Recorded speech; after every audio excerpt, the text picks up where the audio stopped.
Hello बच्चों, मैं doctor Navalde Bharti.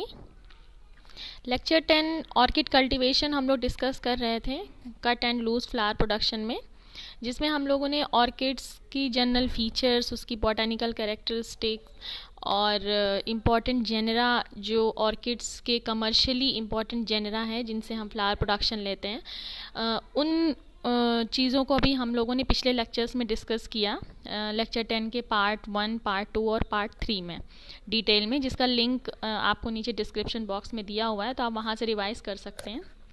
तो इतनी चीज़ें अब तक हम लोगों ने ऑर्किड्स में कवर कर ली हैं। ऑर्किड्स के जनरल फीचर, उनकी बॉटनिकल कैरेक्टरिस्टिक्स, है ना, और कौन कौन से इम्पॉर्टेंट जेनरा हैं ऑर्किड्स के जिनका कि कमर्शियली उन जेनरा से बिलोंग करने वाली स्पीशीज़ के फ्लावर प्रोडक्शन के लिए हम उसको कल्टीवेट करते हैं। आज के इस लेक्चर में हम लोग लेक्चर 10 के पार्ट 4 में हम लोग ऑर्किड्स का क्लासिफिकेशन डिस्कस करेंगे, है ना। Classification of orchids means orchids को कितने कितने बेस पर क्लासीफाई किया गया है। तो चलिए स्टार्ट करते हैं क्लासिफिकेशन ऑफ ऑर्किड्स। तो देखिए, अभी हम लोगों को जो क्लासिफिकेशन हम लोग पढ़ेंगे, इसमें बहुत सारे बेसिस पर क्लासिफिकेशन हम लोग डिस्कस करेंगे। तो सबसे पहला जो बेसिस है ऑर्किड्स को क्लासीफाई करने का, वो है on the basis of habit. Habit का मतलब कि प्लांट की कैरेक्टरिस्टिक, प्लांट की जो ग्रोथ कैरेक्टरिस्टिक है या प्लांट का जो बॉटनिकल कैरेक्टरिस्टिक है, उस बेस पर ऑर्किड के क्लासिफिकेशन को हम कहते हैं classification based on the growth habit, है ना। तो अगर आपको याद हो तो पिछले लेक्चर में थोड़ा सा हम लोगों ने जब कैरेक्टरिस्टिक बॉटनिकल फीचर्स डिस्कस कर रहे थे ऑर्किड्स का, तो उसमें हम लोगों ने मोनोपोडियल और सिम्पोडियल टाइप्स ऑर्किड्स का थोड़ा सा डिस्कशन किया था। तो यहाँ भी हम उसी को डिस्कस करेंगे कि ऑर्किड्स को जो ग्रोथ हैबिट के बेस पे जो क्लासीफाई किया गया है, वो 2 टाइप्स में क्लासीफाई किया गया है। एक है मोनोपोडियल टाइप जो ग्रोथ हैबिट है ऑर्किड की, और दूसरी जो है सिम्पोडियल टाइप की जो ग्रोथ हैबिट है वो। तो चलिए सबसे पहले देखते हैं मोनोपोडियल ग्रोथ हैबिट क्या होती है ना। मोनोपोडियल ग्रोथ हैबिट आप इमेज भी में देख सकते हैं, मोनोपोडियल ग्रोथ हैबिट।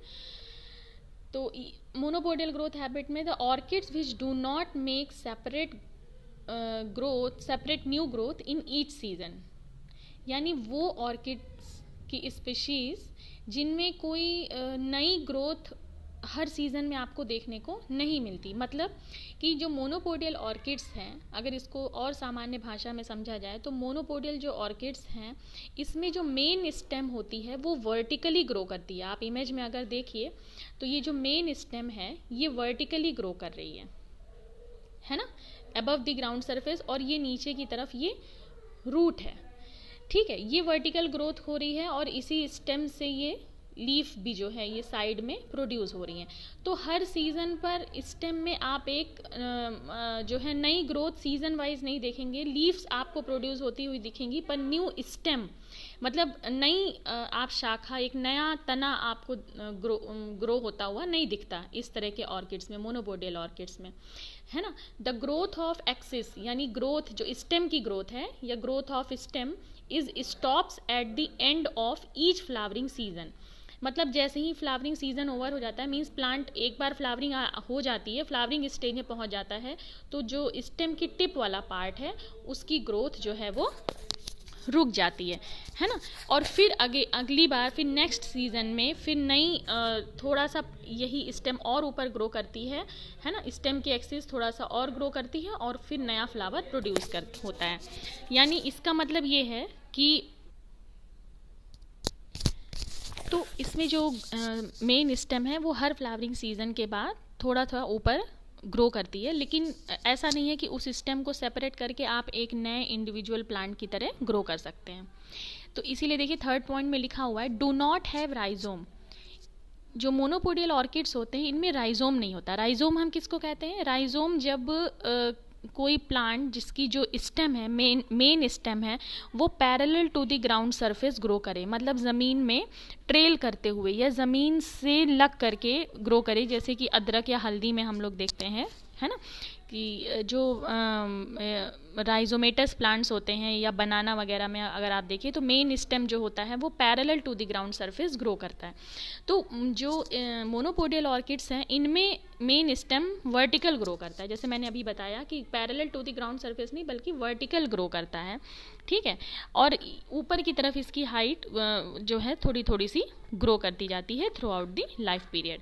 इसके एग्जाम्पल्स हैं जो जीनस मोनोपोडियल ग्रोथ हैबिट्स के हैं वो हैं एराइड्स और राइनकोस्टाइलिस, वेंडा और फेलिनोप्सिस, पैफियोपेडिलम, वेनिला एटसेट्रा। इन सारे जेनरा के बारे में हम लोगों ने पिछले लेक्चर में डिटेल में डिस्कस किया था, एरिड्स, वेंडा, फेलिनोप्सिस, पैफिलोपेडिलम, वेनिला एटसेट्रा। तो इनको आप वहाँ से फिर से डिटेल में देखिएगा जहाँ पर हम लोगों ने मोनोपोडियल ग्रोथ हैबिट्स के बारे में डिस्कस किया है इन ऑर्किड्स में। अब सेकेंड टाइप की जो ग्रोथ हैबिट है ऑर्किड्स में वो है सिम्पोडियल टाइप की ग्रोथ हैबिट। मतलब सेकेंड क्लासिफिकेशन में जो सेकेंड टाइप है वो है सिम्पोडियल टाइप का। पहला था मोनोपोडियल, दूसरा सिम्पोडियल। तो कुछ जो ऑर्किड्स की स्पेशीज़ हैं वो सिम्पोडियल ग्रोथ हैबिट शो करती हैं। सिम्पोडियल ग्रोथ हैबिट का मतलब जो मेन स्टेम होगी वो vertical to the ground surface नहीं होती बल्कि horizontal to the ground surface grow करती है, जिसको कि राइजोम बोलते हैं। आप इमेज में देखिए तो ये देखिए यहाँ पर ये जो है जो हॉरिजेंटल आप येलो कलर से देखिए जो यह हाईलाइट हो रहा है ये parallel to the ground surface rhizomatous main stem grow कर रहा है ना, राइजोम। और इसी राइजोम्स की हर नोड से देखिए रूट भी जो है वो प्रोड्यूस हो रही हैं, है ना, पूरी along the length of the stem की पूरी लेंथ से आप देखिए रूट जो है वो प्रोड्यूस हो रही हैं। इससे बोलते हैं सिम्पोडियल ग्रोथ हैबिट। मतलब जब main stem parallel to the ground surface grow करे और स्टेम की अलोंग द लेंथ पूरी लेंथ से हर नोड से रूट जो है वो प्रोड्यूस हो। तो इसको एक बार पढ़िए। The plant grows continuously in one direction. इसमें प्लांट जो है, प्लांट का जो राइजोम है वो एक डायरेक्शन में कॉन्टिन्यूसली ग्रो करता जाता है और इस तरह से स्टेम की जो लेंथ है यानी जो राइजोम है इसकी जो लेंथ है वो एक सीजन से दूसरे सीजन तक बढ़ती जाती है ना। और साथ ही साथ जब नई स्टेम प्रोड्यूस होती है, देखिए जहाँ पर लिखा हुआ है न्यू ग्रोथ, इमेज में देखिए यहाँ न्यू ग्रोथ लिखा हुआ है, ये नई ग्रोथ की स्टेम है ये वाली। तो इससे भी देखिए नई जैसे ही नई ग्रोथ होती है स्टेम की उससे नया जो है रूट प्रोड्यूस होता है।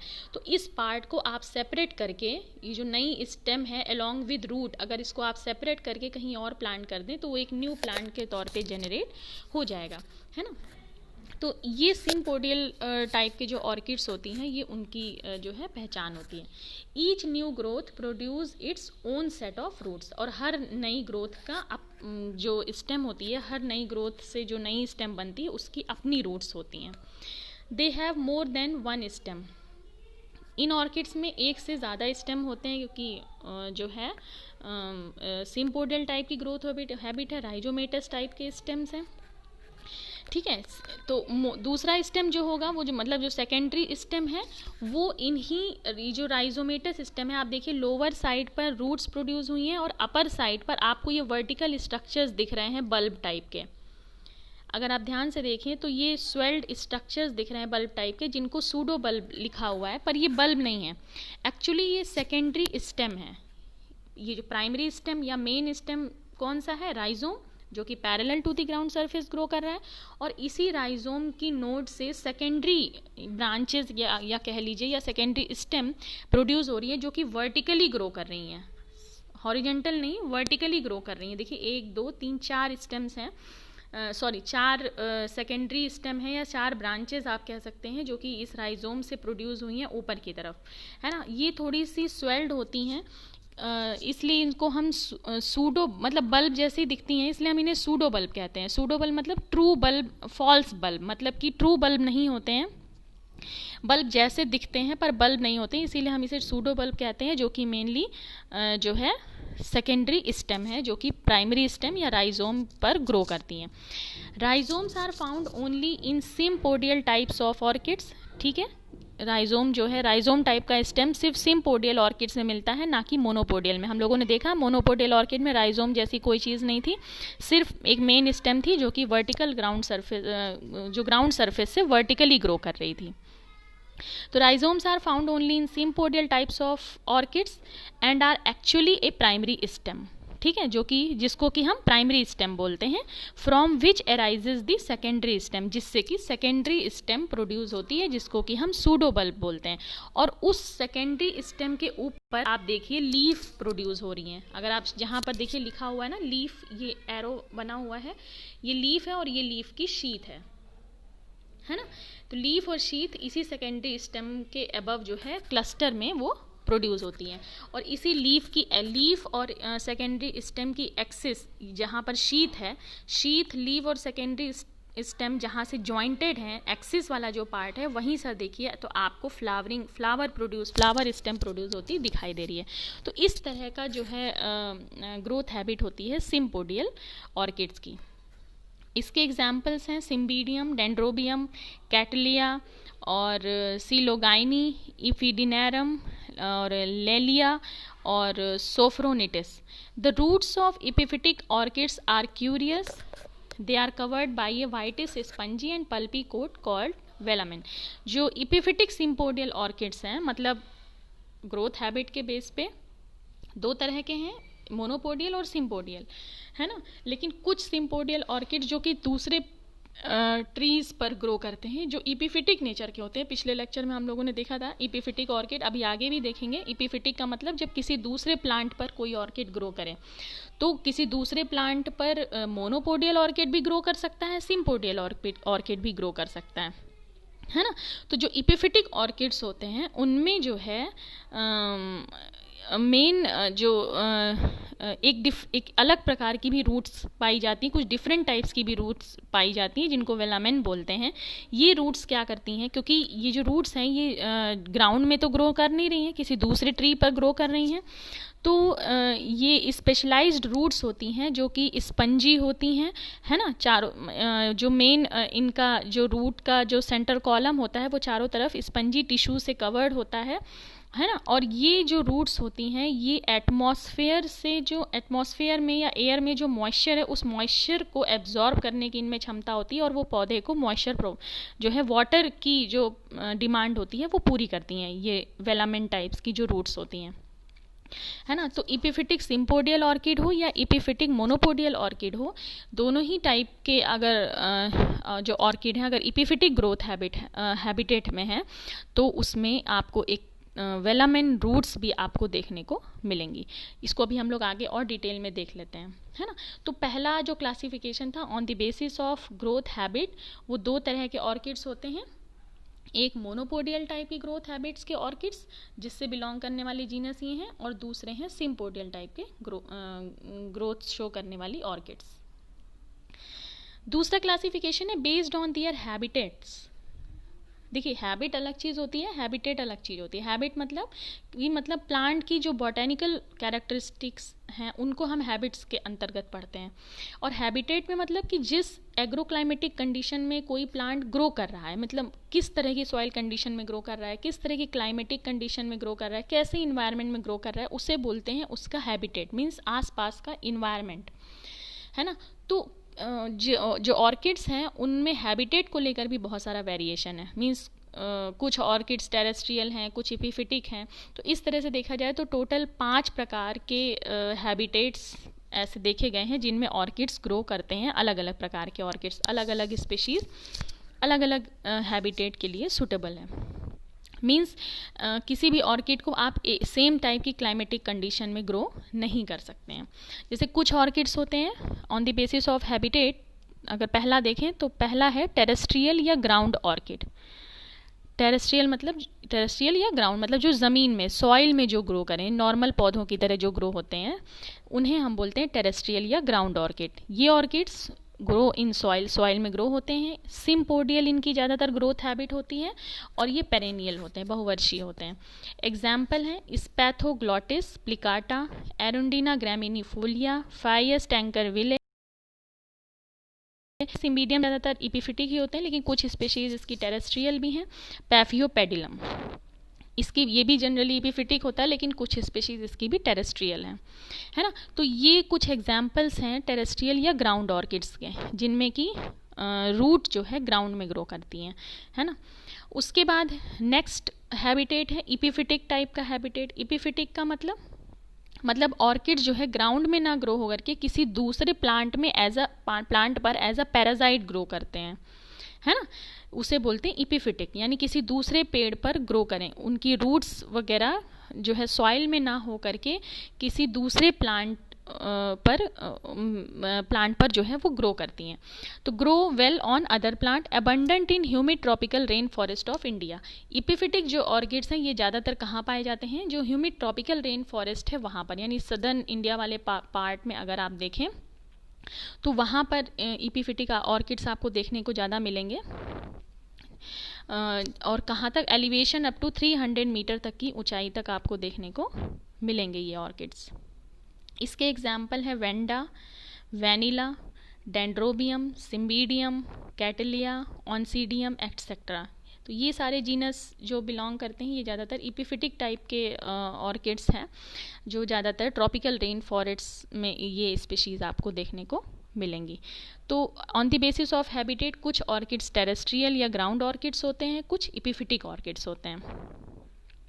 तीसरा है माइको हेट्रोट्रॉफ या सैप्रोफिटिक ऑर्किड्स। बहुत जगहों पे आप देखेंगे सैप्रोफिटिक ऑर्किड्स लिखा मिलता है, जिनको कि माइको हेट्रोट्रॉफ्स भी बोलते हैं। सैप्रोफिटिक का मतलब क्या होता है? सैप्रोफिटिक का मतलब होता है कि किसी डेड लिविंग ऑर्गेनिज्म के ऑर्गेनिक मैटर पर, जो पार्शियली या फुली डिकम्पोज्ड ऑर्गेनिक मैटर है, जब उससे न्यूट्रिएंट एब्जॉर्ब करके कोई प्लांट ग्रो करता है तो हम उसे बोलते हैं सैप्रोफिटिक ऑर्किड। फिर से सुन लीजिए, सैप्रोफाइट का मतलब क्या होता है? जब किसी डेड लिविंग ऑर्गेनिज्म, मतलब कोई ऐसा लिविंग ऑर्गेनिज्म जो डेड हो चुका हो, है ना, वो प्लांट भी हो सकता है, एनिमल भी हो सकता है, उसके dead organic matter, dead partially decomposed या फुली डिकम्पोज जो ऑर्गेनिक मैटर है, जब उस पर कोई प्लांट ग्रो करता है तो हम उसे बोलते हैं सैप्रोफाइट, है ना। तो उस पर जब कोई प्लांट ग्रो करे, मतलब कि उस डेड मैटर से जो है न्यूट्रिएंट एब्जॉर्ब करके जब कोई प्लांट ग्रो करता है तो हम उसे कहते हैं सैप्रोफाइट। जैसे कि आप देखते हैं मशरूम वगैरह, मशरूम को आप देखते हैं, मशरूम में बेसिकली जो है वो सैप्रोफाइट है ना, जो पार्शियली या फुली डिकम्पोज्ड ऑर्गेनिक मैटर पर ग्रो करता है। आप देखिए कभी कभी सूखी लकड़ियाँ होती हैं, है ना, या पुआल वगैरह होता है जिस पर कि मशरूम जो है ग्रो कर जाता है प्रोफ्यूजली, स्पेशली बारिश के टाइम पर, है ना, कोई सॉइल वगैरह नहीं होती है, वो उसी डेड मैटर पर सूखा हुआ जो कि पार्शियली डिकम्पोज्ड होता है और उस पर ईजिली ग्रो कर जाता है। तो उसी तरह कुछ ऑर्किड्स भी होते हैं। लेकिन ऑर्किड्स जहाँ पर आपको सैप्रोफिटिक देखने को मिलेगा वो एक्चुअली सैप्रोफिटिक होते नहीं है। हमने यहाँ पर इसलिए लिख दिया है क्योंकि आपको ये कन्फ्यूजन दूर हो जाए कि जो सैप्रोफिटिक ऑर्किड्स की जब हम बात करते हैं तो इसका मतलब ये नहीं है कि वो डेड ऑर्गेनिज्म पर जो है ग्रो कर ले। एक्चुअली ये इनकरेक्ट है। ये जो सैप्रोफिटिक ऑर्किड्स हैं इनको बोलते हैं माइको हेट्रोट्रॉप। एक्चुअली ये जो ऑर्किड्स हैं ये सॉइल में मौजूद जो फंगस हैं, सॉइल में मौजूद जो फंगस हैं उनके साथ ये एसोसिएशन बनाते हैं, सिम्बियोटिक एसोसिएशन बनाते हैं। ठीक है, सॉइल में मौजूद, मिट्टी में मौजूद जो फंगस हैं उनके साथ एक सिम्बियोटिक एसोसिएशन बनाते हैं, जिससे कि ये जो ऑर्किड्स हैं इस फंजाई के माध्यम से एनर्जी और न्यूट्रिएंट जो है एब्जॉर्ब करते हैं।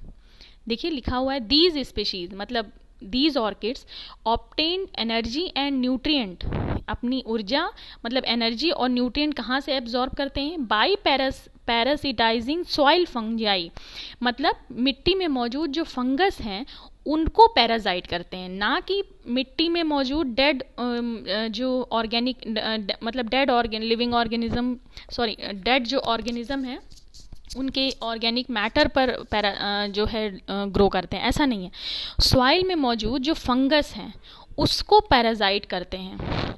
कैसे पैरासाइट करते हैं? By the formation of orchid mycorrhizae, मतलब ऑर्किड की जो जड़ है, ऑर्किड प्लांट की जो रूट्स हैं वो और फंगस का जो हाइफे है उसके साथ एसोसिएशन बनाते हैं, सिम्बियोटिक एसोसिएशन जो है बनाते हैं, जिसको बोलते हैं ऑर्किड माइकोराइजे।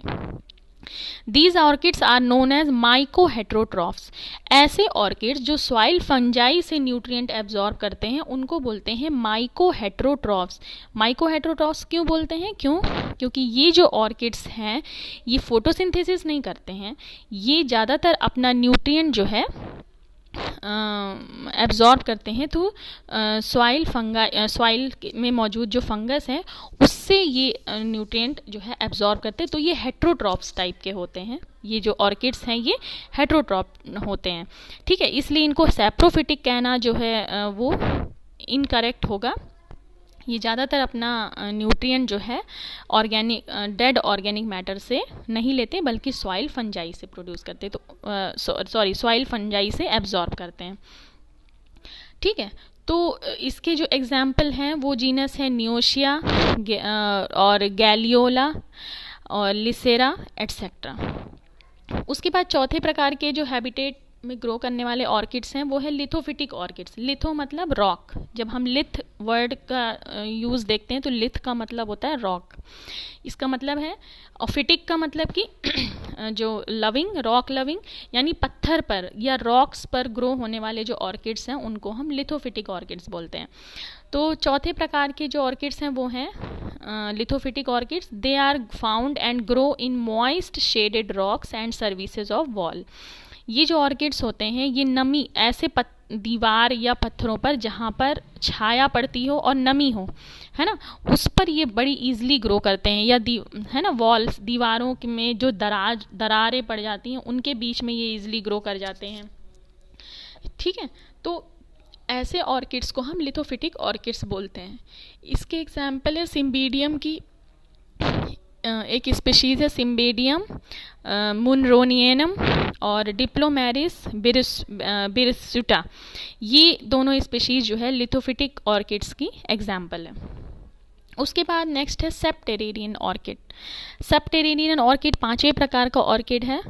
सबटेरेनियन मतलब ऐसा ऑर्किड जिसकी जो मेन स्टेम है ना, मतलब ऐसा ऑर्किड जो ना पूरी तरह से अबव द ग्राउंड हो ना पूरी तरह से अंडरग्राउंड हो। पूरी तरह से अंडरग्राउंड नहीं हो, बस below to the soil surface के जस्ट बिलो हो, उसे हम बोलते हैं सबटेरेनियन ऑर्किड्स।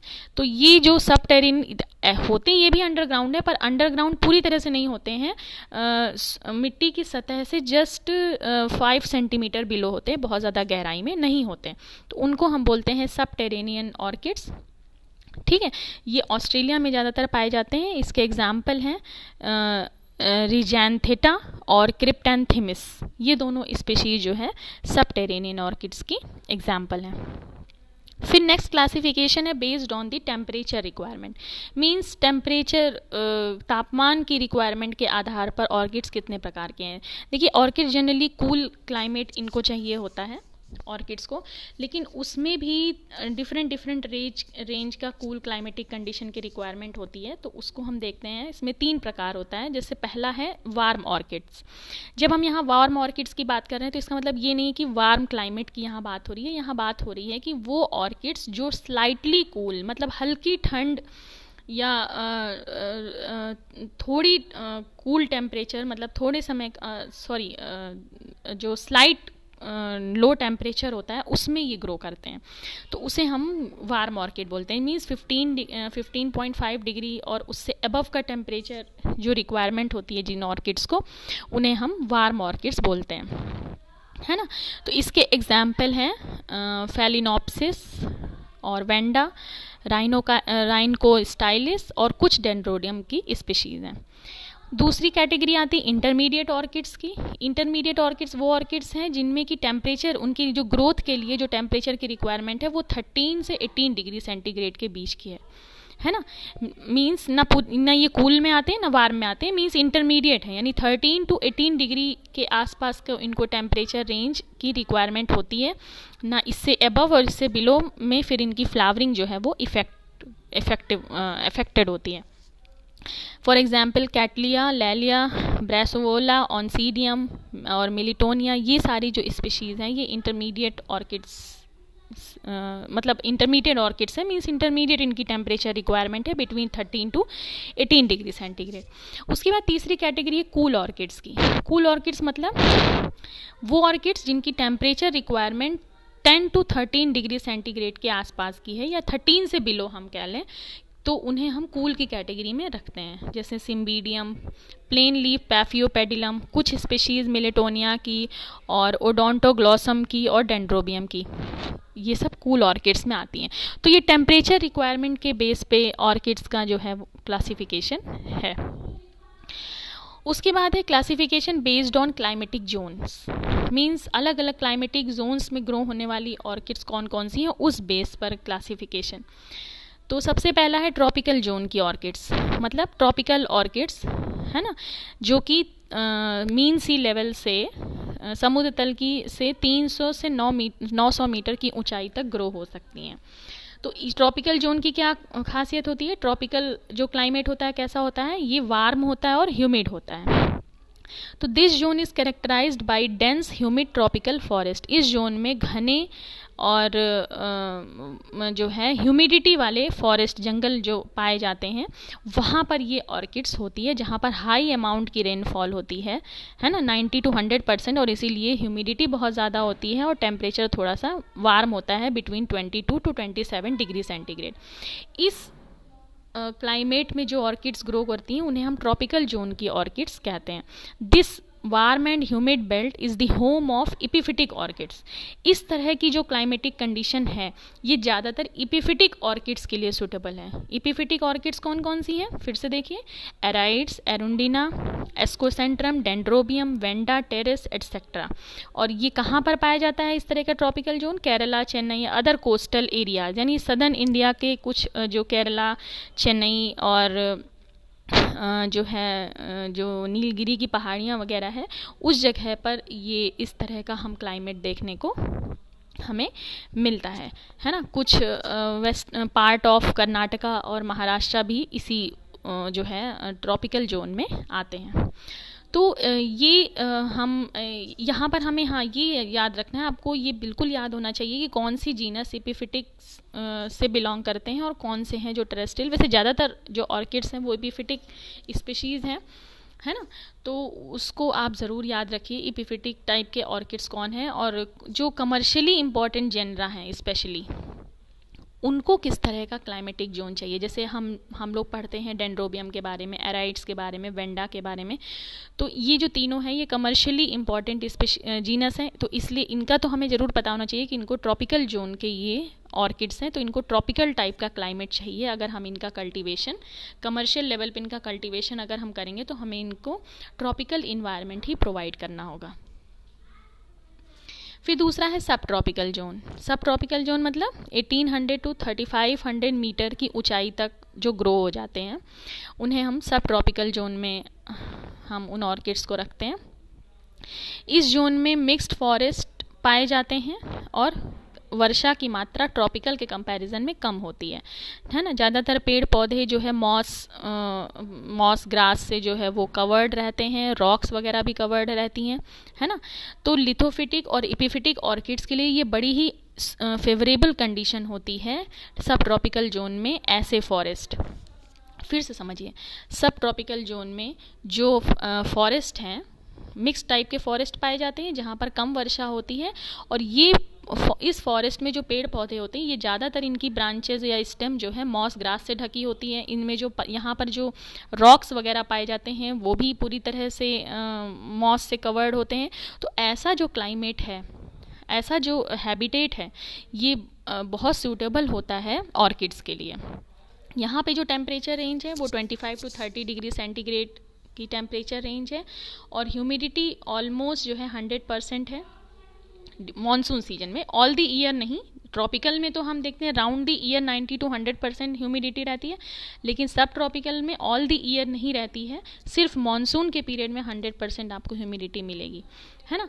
तो यहाँ पर तो इस तरह के सब ट्रॉपिकल जोन में भी बहुत सारे ऑर्किड ग्रो करते हैं। उनमें एपिफिटिक ऑर्किड्स हैं बल्बोफाइलम, सिलोगाइनी, सिम्बीडियम, डेंड्रोबियम, एरिया, लिपैरिस, ये सारी स्पीशीज़ जो है ग्रो करती हैं सब ट्रॉपिकल जोन में, और कुछ टेरेस्ट्रियल भी हैं, मतलब पेड़ों पर नहीं ज़मीन में ग्रो करती हैं कुछ ऑर्किड्स, जैसे कैलेंथे, हैबिनेरिया और फाइयस स्पीशीज़। और some of the rare orchids, कुछ रेयर ऑर्किड्स भी हैं जैसे सिम्बीडियम जिजेंटियम और Paphiopedilum fairrieanum have also been reported from this zone. तो वेस्टर्न घाट और साउथ कर्नाटका का जो ये रीजन है वो सब ट्रॉपिकल जोन में आता है, जहाँ पर इपिफिटिक और टेरेस्ट्रियल टाइप की ऑर्किड्स की स्पीशीज़ ईजिली जो है वो ग्रो करती हैं।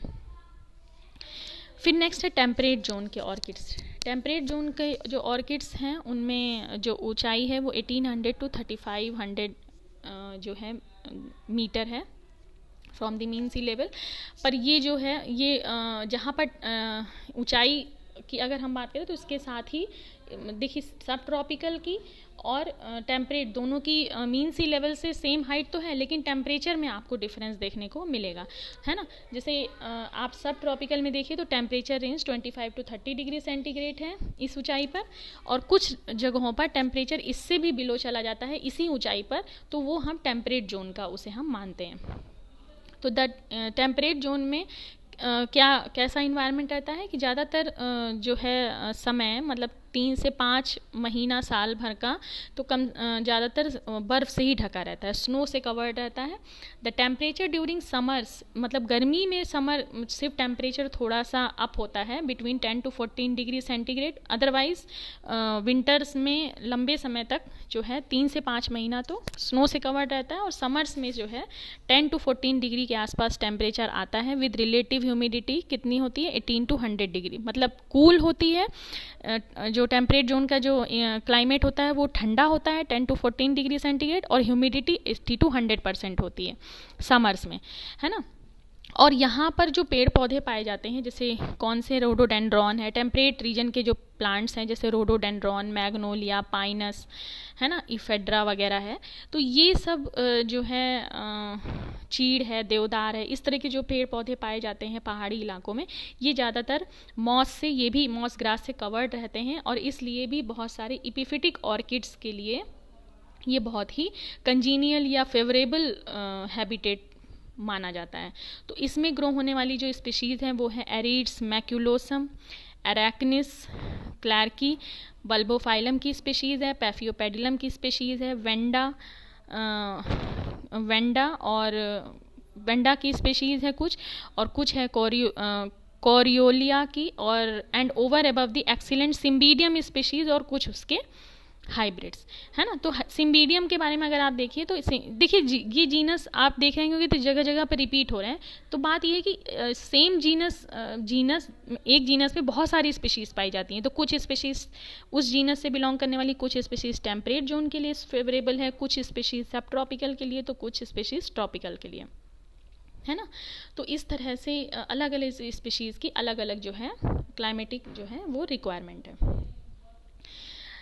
लास्ट है एल्पाइन जोन। एल्पाइन जोन जो पाया जाता है वो 3500 to 5000 मीटर की ऊंचाई तक पाया जाता है। एल्पाइन मीन्स मतलब top of the Himalayan range, Himalaya की पहाड़ियाँ हैं उसकी जो उस पर जो है 3500 से 5000 की ऊंचाई तक भी तमाम सारे ऑर्किड्स आपको देखने को मिलेंगे। तो इस ऊंचाई पर भी 4 से 6 महीने तक जनरली स्नो से कवर्ड रहता है ना, बर्फ़ से ढका रहता है।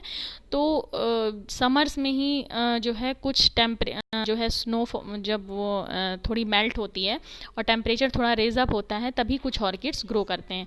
तो उसमें कुछ टेरेस्ट्रियल ऑर्किड्स ही ग्रो हो पाते हैं, वो भी घाटियों में, जहाँ पर स्नो कवर्ड है पहाड़ पर वहाँ तो नहीं, लेकिन पहाड़ के निचले हिस्से में जो घाटी वाला पहाड़ में थोड़ी दूर पे जो घाटियाँ पाई जाती हैं, रिजेस पाई जाती है उन पे, वहाँ पर ये टेरेस्ट्रियल ऑर्किड्स ग्रो करते हैं। Some of the orchids recorded from this zone are Bulbophyllum reticuli और Habenaria cuminsiana, Herminium लोबैटम और नेरविला मैक्रोग्लॉसा और प्लियोन मैक्यूलेटी, ये सारी जो स्पीशीज़ हैं ये एल्पाइन जोन से बिलोंग करने वाली स्पीशीज़ है। तो इसमें देखिए ज़्यादातर स्पीशीज़ सब कमर्शियली इंपॉर्टेंट अभी नहीं है, इनको ग्रो करना बहुत ही कम स्पीशीज़ हैं, कम जेनरा है जिनसे बिलोंग करने वाली स्पीशीज़ का अभी हम व्यावसायिक तौर पर उत्पादन कर रहे हैं, और वो ज़्यादातर बिलोंग करती हैं सिम्बीडियम, डेंड्रोबियम, पैफियोपेडिलम और वेंडा वेनिला, यही सब स्पीशीज़ है जिनको हम लोग पिछले लेक्चर में देख चुके हैं। ये हमने जस्ट आपको जानकारी के तौर पे हमने बताया कि ये अलग अलग जोन से बिलोंग करने वाली ऑर्किड्स की स्पीशीज़ कौन सी हैं। तो ये जनरल ऑर्किड्स का क्लासिफिकेशन था on the basis of habit, on the basis of habitat, on the basis of temperature requirement and on the basis of climatic zone.